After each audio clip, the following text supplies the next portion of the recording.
Okay, let's dive straight in. We're looking at the fallout for Ferrari after the Singapore Grand Prix. And the sources we've got paint a picture of, well, real crisis. It's much more than just a bad weekend. It really is. Singapore feels like a definite an inflection point. Yeah. And the fear in Maranello, according to our sources, isn't just about, finishing this season respectably. It's digging into this fundamental worry about 2026. The new regs, the new chassis, new motor. Yeah. That future suddenly looks, well, quite scary for them. Right. So our goal today is to really unpack what's going on. We're talking technical failures, serious clashes inside the team drivers, leadership, and this big question about whether they can actually recover. We probably have to start with the standings because the championship situation after Singapore, it's brutal. It couldn't be much worse, honestly. Looking at the constructors right after that race, Mercedes hasn't just caught Ferrari. They've clearly surpassed them, is the phrase used. They've solidified P2. And get this, in just 2 races, they pulled out a 27-point gap. 27 points in 2 races. Wow. And it's not just looking up, is it? The danger's coming from behind, too. Exactly. Red Bull is only 8 points back now. Mm. So Ferrari is genuinely risking dropping to 4th. For Ferrari, that's, well, it's almost unthinkable. A devastating position for them, and it highlights this winless streak they're on. 18 races now without a victory. You have to go back to 2020 for the last winless year, and that was sort of an anomaly tied to the whole 2019 engine mess. Sure. Before that, 2014. Right now, there's just no win on the horizon, it seems. And maybe the most shocking thing from these sources isn't just the lack of progress, it's that the recent upgrades actually made the car worse. It wasn't just standing still, they went backwards. Yes, that's confirmed. It's like technical self-sabotage, as you say. The main culprit seems to be this new rear suspension geometry they were developing. Ah, okay. What went wrong there? Well, they poured a lot of effort into it, apparently working on it right up until the summer break in August. But the change just backfired. It made the car handle worse, more unpredictable. Yeah. Especially for someone like Leclerc. The sources say it just got away from him. So, yeah, crucial development time wasted on a step backward. So for a lot of the season, the big Ferrari story was lift and coast, right? Yeah. Managing fuel, managing that floor plank wear. That seemed to be their main headache. It was. But in Singapore, that almost vanished, only to be replaced by something, maybe even worse. Oh. What was the new final boss then? Brakes. Severe critical brake overheating. Instead of managing the floor, the drivers were told they needed major brake management, lift and coast again from lap 2. Yep, too seriously. Lap 2. Think about that. You're 2 laps into a demanding street circuit, and already you're having to back off massively just to keep the brakes functional. That's a huge limitation. Wow. Lap 2, lift and coast for brakes. I mean, that's bound to cause some friction in the garage, surely. Things must have gotten tense. Oh, absolutely. The professional mask definitely slipped. You can see it clearly with Charles Leclerc. What happened there? Well, the radio messages tell a story. Sources mentioned his frustration after qualifying. What a weekend, pretty blunt.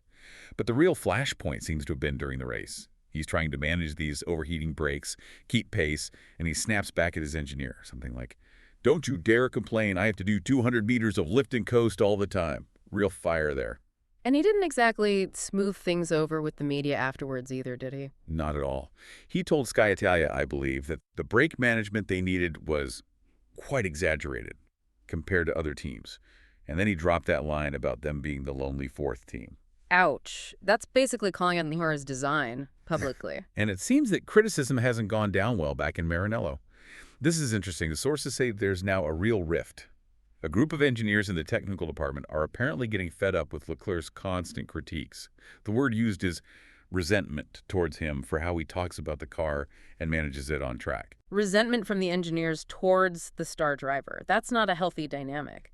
So where does Vasseur, the team principal, fit into this? Is he managing these tensions? Well, it seems the pressure got to the leadership, too.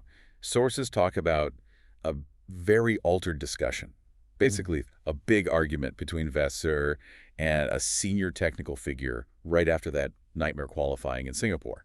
A specific person? Yes. The technical officer is named as Matteo Tognanelli, who's the head of track engineering.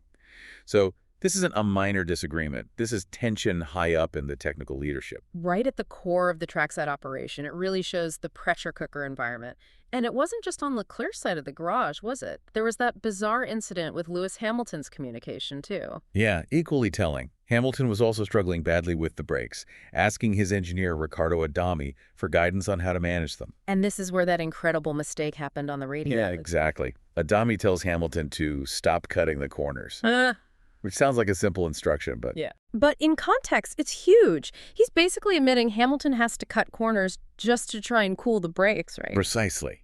He accidentally broadcast the severity of the problem to the whole world. By telling him off for it, the engineer was, in effect, denouncing his own driver's desperate measures.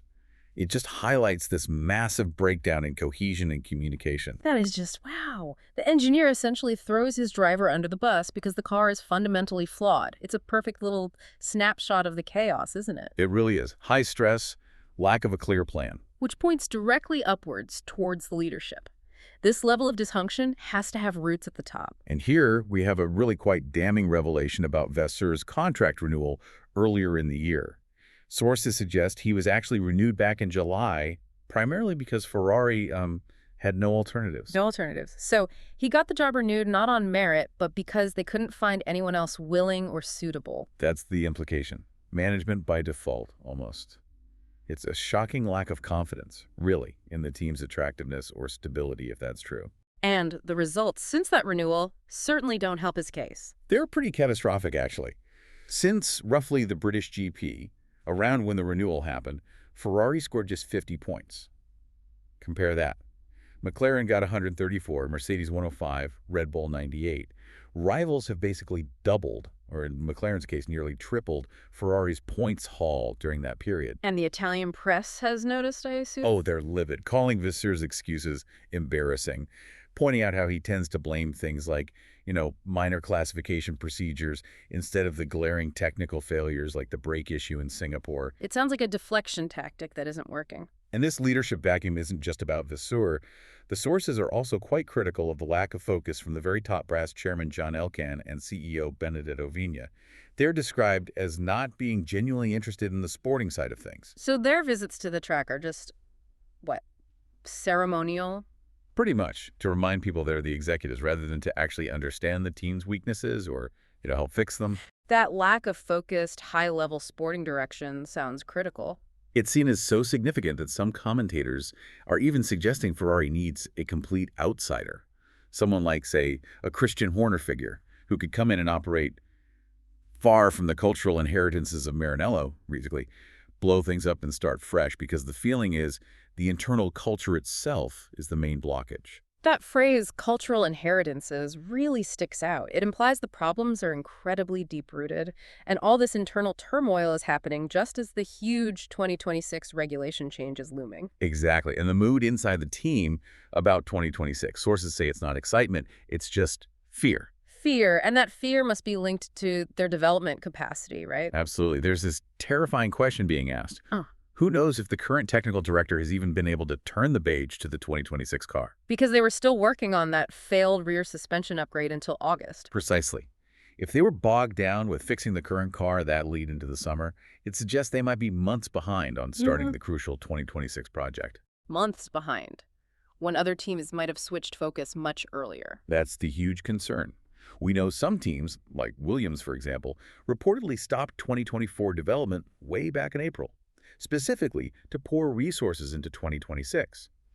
If Ferrari has lost, say, 4, maybe even 6 months of lead time compared to rivals right before such a massive rules reset, well, that could cripple them for years. The consequences are enormous, which logically brings us to the drivers, and particularly the ultimatum seemingly being issued around Charles Leclerc. Yes, his manager, Nicholas Todt, has been speaking publicly, and the language he used is very clear, very pointed. What did he say? He called Charles one of the greatest talents of his generation, which everyone knows, but then added he needs a winning car. And the key line was, I hope it happens, and we hope next year Ferrari has a very good car with the new regulation. That hope sounds very much like a warning. You'd better deliver. Exactly. It's code for prove it. Combine that with Leclerc's obvious frustration, and the market rumors just ignite. People are speculating he's already looking at options for 2027. So the message is pretty blunt then. The underlying threat is clear. Ferrari cannot become Leclerc's tomb. He won't waste his prime years in an uncompetitive car. The sources suggest decisions will crystallize around the 2026 season.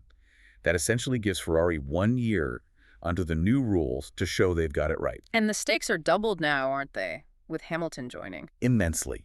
If Ferrari messes up the 2026 car, they don't just risk losing Leclerc, their homegrown future champion.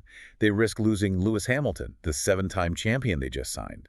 Imagine starting that new era, 2026 and beyond, having lost both of them. They'd be without any top-tier drivers. It's an almost existential threat to their competitiveness, a perfect storm brewing. It really is. This internal chaos risks destroying the one thing Ferrari could usually rely on, attracting and keeping the very best drivers. So let's try and summarize this for you, the listener. What we're seeing is a crisis that's truly systemic. It's technical mistakes. It's a leadership vacuum. It's factions fighting internally, from the engineers right up to the very top. And the core technical issue, as identified in the sources, seems to be this grave correlation problem. Basically, what they design and simulate in the factory, it just doesn't match what happens on the track. This lack of complete technical understanding of the car leads to these failed upgrades, the unpredictability, the driver frustration. The culture of blame is almost a symptom of this deeper technical failing. Which leaves us with a really challenging thought for you to consider. Given these deep cultural issues, those inheritances, and the fact they apparently renewed Vasseur just because they had no other options, can Ferrari actually fix itself? Can it overcome its own structures in time to give the incredible talent they have in Leclerc and Hamilton the tools they need for 2026? Or is this atmosphere we're seeing, the tension, the resentment, the technical confusion, is this already paving the way for a really spectacular failure when those new regulations hit? It definitely feels like the biggest battle Ferrari's fighting right now is against itself.